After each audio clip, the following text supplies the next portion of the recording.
আমি আজ তোমাদের এক জঙ্গল অভিযানের গল্প বলবো, যেখানে 5জন বন্ধু এক অজানা জঙ্গলে প্রবেশ করে আর প্রতিটি পদক্ষেপ তাদেরকে এক নতুন রহস্যের দিকে নিয়ে যায়। শহরের প্রান্তে বসবাস করা 5 বন্ধুর গল্প এটি। রাহুল, অর্ণব, সাগর, তন্ময় এবং শুভ। তাদের বন্ধুত্ব ছিল অটুট। স্কুল জীবন থেকে শুরু করে কলেজ পর্যন্ত তারা সব কিছু একসাথে করেছে। হাসি, দুঃখ, ঝগড়া সব কিছুতেই তারা একে অপরের পাশে থেকেছে। কিন্তু সেই বন্ধুত্বই একদিন তাদের নিয়ে গেল এমন এক জায়গায়, যেটা শুধু একটি বন নয়, একটি রহস্য, একটি অভিশাপ এবং হয়তো একটি জীবন্ত দুঃস্বপ্ন। সেই বনের নাম কালো ছায়া বন। স্থানীয় মানুষজন বহু বছর ধরে এই বন সম্পর্কে সতর্ক করে আসছে। কেউ বলে এই বনে রাতে অদ্ভুত শব্দ শোনা যায়, কেউ বলে এখানে নাকি হারিয়ে যাওয়া মানুষদের আত্মা ঘুরে বেড়ায়, আবার কেউ কেউ দাবি করে এই বন নিজেই জীবন্ত, এটা মানুষকে নিজের মধ্যে টেনে নেয় এবং আর কখনো ছাড়ে না। এই সব গল্প শুনে অন্যরা ভয় পায়, কিন্তু রাহুলদের কাছে এগুলো ছিল কেবল কুসংস্কার। বিশেষ করে রাহুল, সে ছিল যুক্তিবাদী, সাহসী এবং সব কিছু প্রমাণ করতে ভালোবাসত। একদিন দুপুরে 5 বন্ধু কলেজ থেকে ফেরার পথে ঠিক করলো আজ তারা যাবে কালো ছায়া বনে। আজকে সব মিথ্যে প্রমাণ করে দেব, আত্মবিশ্বাসের সাথে বলেছিল রাহুল। তন্ময় একটু দ্বিধাগ্রস্ত ছিল। আমার মনে হয় না এটা ভালো আইডিয়া, আমরা অন্য কোথাও যেতে পারি। সাগর সঙ্গে সঙ্গে হাসতে শুরু করলো। তুই তো ছোটবেলা থেকেই ভীতু, এখনো কি ভূতটুত বিশ্বাস করিস? অর্ণব শান্তভাবে বলল, যাওয়া যেতে পারে, তবে সাবধানে থাকতে হবে। শুভ কিছু না বলে শুধু মাথা নাড়ল। তার চোখে একটা অদ্ভুত অস্বস্তি ছিল, যেটা অন্যরা খেয়াল করেনি। অবশেষে সিদ্ধান্ত হলো তারা যাবে। বিকেলের দিকে তারা পৌঁছে গেল বনের প্রবেশদ্বারে।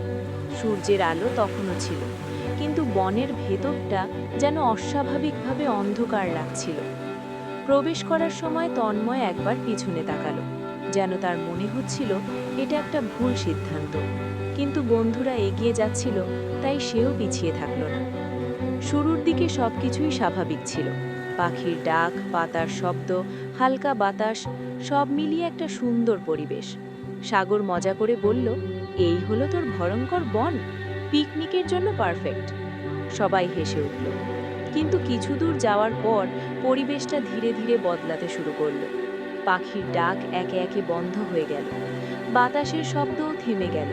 চারপাশে এক অদ্ভুত নীরবতা নেমে এলো, যেটা স্বাভাবিক নয়, বরং অস্বস্তিকর। শুভ ধীরে বলল, তোমাদের কিছু অদ্ভুত লাগছে না? রাহুল হেসে বলল, এটা শুধু তোর মাথার ভেতরের ভয়। ঠিক তখনই হঠাৎ এক ঝটকা ঠান্ডা হাওয়া বয়ে গেল, যেন হিম শীতল কিছু তাদের পাশ দিয়ে চলে গেল। তন্ময় কেঁপে উঠল, এইটা কি? কেউ উত্তর দিতে পারল না। হঠাৎ তন্ময় চিৎকার করে উঠল, ওই দেখ! সবাই তাকালো।